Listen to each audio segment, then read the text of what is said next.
गोर्खेजहरू अहिले हामी ठ्याक्क यहाँनिर कन्यामा आइसकेका थियौँ। कन्यामा र हल्का यसो नास्ता सास्ता खाइयो अनि त्यसपछि अहिले नास्ता खाइसकेर चाहिँ हामी यता अब हामी जाँदैछौँ लभ डाँडा अरे। अब लभ डाँडामा के छ हेरौँ त्यसपछि थाहा हुन्छ लभ डाँडामा के रहेछ त भन्ने कुरो। पानी पर्न आँटिरहेको थियो फेरि घरि घाम लाग्न आँट्छ घरि पानी पर्न खोज्छ। यहाँको मौसम चाहिँ चेन्ज भएको भइ गर्ने रहेछ है।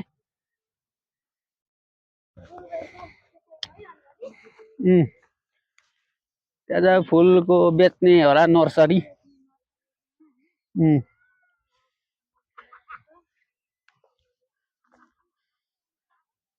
कहाँ कन्याम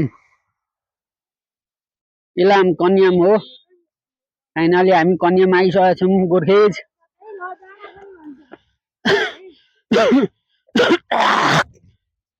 कन्यामा र अहिले हामी लभ डाँडामा जाँदैछौँ के।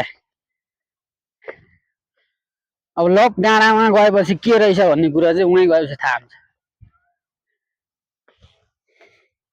किन लभ डाँडा भनेको रहेछ भन्ने कुरो।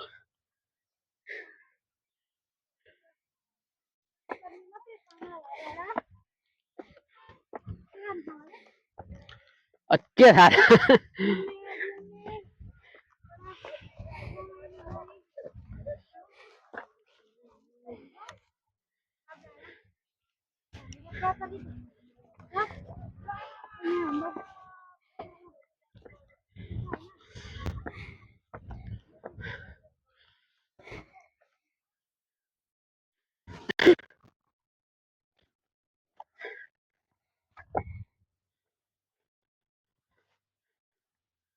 सासबाट गोर्खेज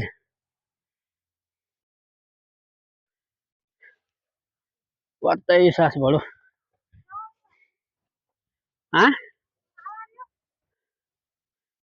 आवारी के को आवाज